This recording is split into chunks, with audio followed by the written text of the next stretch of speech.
Horas. Saudaraku yang dikasihi Tuhan, mari kita mendengarkan firman Tuhan. Saya bacakan dari kitab Imamat pasal 19 ayat 17.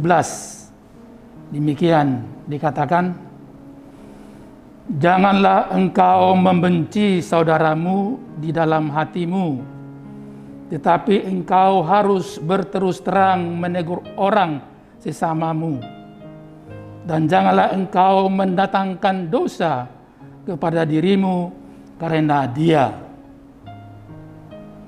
Saudara yang dikasihi Tuhan, hari ini firman Tuhan mau memberi masukan kepada kita bahwa Alkitab kita ini luar biasa, yaitu segala sesuatu yang tertulis dalam Alkitab kita sangat tertolong, karena Alkitab kita dia menerangkan dirinya sendiri. Jadi firman Tuhan menerangkan firman Tuhan. Alkitab itu menerangkan dirinya sendiri. Seperti firman Tuhan hari ini.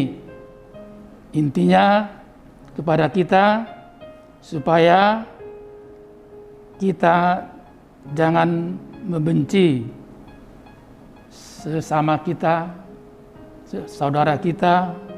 Seperti jelas tadi ditekankan, janganlah engkau membenci saudaramu di dalam hatimu.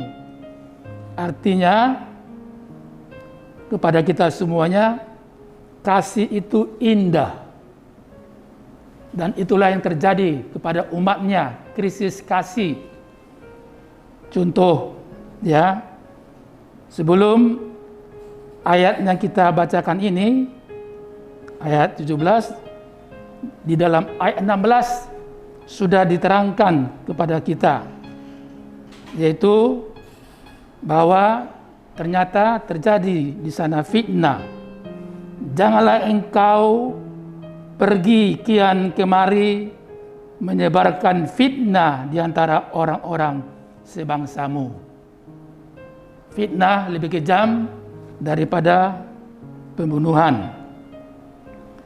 Dengan fitnah kita mau diyakinkan, baik itu fitnah, dendam, membenci, itu adalah hal-hal yang kotor, pikiran yang kotor, hati yang kotor, dan juga tindakan perbuatan yang kotor. Sama dengan kalau ada sampah di rumah kita, gak mungkin kita biarkan begitu ya, pasti kita bersihkan. Jadi kita diingatkan oleh firman Tuhan, jangan biarkan hidup kita dikotori oleh namanya fitnah, benci, dendam. Kenapa? Itu akan merugikan diri kita sendiri. Hidup kita semakin busuk karena kita membiarkan sampah-sampah rohani itu masuk dalam tubuh kita. Artinya, sebagaimana di rumah ada alat untuk membersihkannya, dalam hidup kita juga ada alat untuk membersihkan pikiran-pikiran hati yang kotor. Apa itu? Itulah namanya kasih. Itulah akan membersihkan segala apa yang kotor dalam hidup kita. Indah bukan? Sebab itu kasih itu indah. Karena itu menolong kita supaya jauh dari dendam, jauh dari rasa benci. Karena kalau kita biarkan itu terus-menerus akan merugikan diri sendiri. Ya, jangan sakit hati kita simpan terus dalam hati kita. Ya, kalau menyimpan uang enak ya, dia bisa ya bertambah jumlahnya, berbunga ya. Tapi kalau menyimpan sakit hati, rasa benci, dendam, akan merugikan diri kita sendiri. Akhirnya kita jadi busuk sendiri. Luar biasa firman Tuhan hari ini. Sebab itu, mengenai ada orang-orang yang memfitnah kita, yang benci kita, kita diingatkan, jangan kita langsung balas. Karena itu bukan hak manusia. Roma 12 ayat 19 tegas dikatakan, pembelaan itu adalah hakku, hak Tuhan. Jadi indah sekali setiap orang yang percaya akan kasih Allah dalam Yesus Kristus Tuhan kita. Hari ini kita berbahagia karena sudah ada alat pembersih, menghilangkan, membersihkan segala hal-hal yang kotor dalam pikiran kita, hati kita, hidup kita, itu melalui kasih-Nya. Biarlah kasih Tuhan ini menolong kita untuk menerus kita berbuat baik. Walaupun kita menegur saudara kita ingatkan, tidak baik kalau kita memfitnah, karena itu sudah melanggar daripada hak Tuhan. Biarlah Tuhan dengan kebebasnya, ya, Dia bebas mengatur hidup kita. Maka yakinlah tiap langkahku diatur oleh Tuhan. Maka kita pun jadi berubah oleh kasih-Nya. Kita rindu untuk terus menerus diperbaharui Tuhan. Karena itulah saudara, di tengah-tengah zaman yang serba sulit ini, ya kita diingatkan, jangan kita cenderung untuk membalas kejahatan dengan kejahatan. Oleh kasih kita dimampukan, kejahatan kita balas dengan kebaikan. Dan yang terpenting lagi, di dalam masa pandemi ini, ada lagi yang terbaik untuk kita lakukan untuk saudara kita, yaitu 3M. Jangan lupa memakai masker, mencuci tangan, dan menjaga jarak. Itu tanda kita mau mengasihi diri kita sendiri dan juga sesama kita manusia. Biarlah kasih Tuhan mendorong kita menjadi orang-orang yang setia kepada Tuhan. Tuhan memberkati kita semuanya.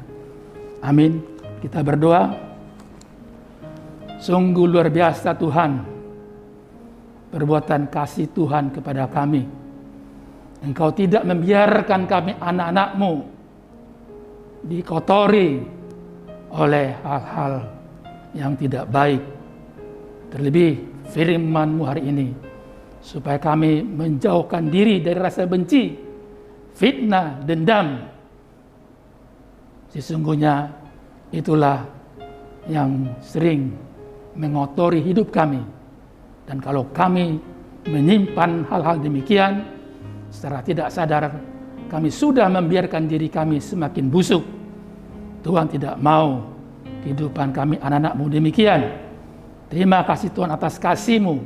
Itulah alat pembersih bagi kami, supaya kami jangan dikuasai oleh sampah-sampah dunia ini. Biarlah oleh kasih-Mu Engkau isi hidup kami dengan sukacita dan damai sejahtera, sehingga kami kemanapun melangkah, kami menjadi kuat dan tegar. Bagaimana tantangan dan rintangan kami hadapi, kami tidak pernah bergumul dengan sendiri, tapi Engkau senantiasa tidak pernah terlambat menolong kami. Biarlah Tuhan Engkau tetap di depan kami, dan kami setia mengikuti Tuhan sampai Engkau datang kembali. Engkaulah Tuhan yang senantiasa tinggal diam dalam kami, dan kami tinggal diam dalam Engkau. Terpujilah nama-Mu kekal sampai selama-lamanya. Amin. Anugerah dari Tuhan Yesus Kristus dan kasih Allah Bapa dan persekutuan Roh Kudus menyertai kamu. Amin.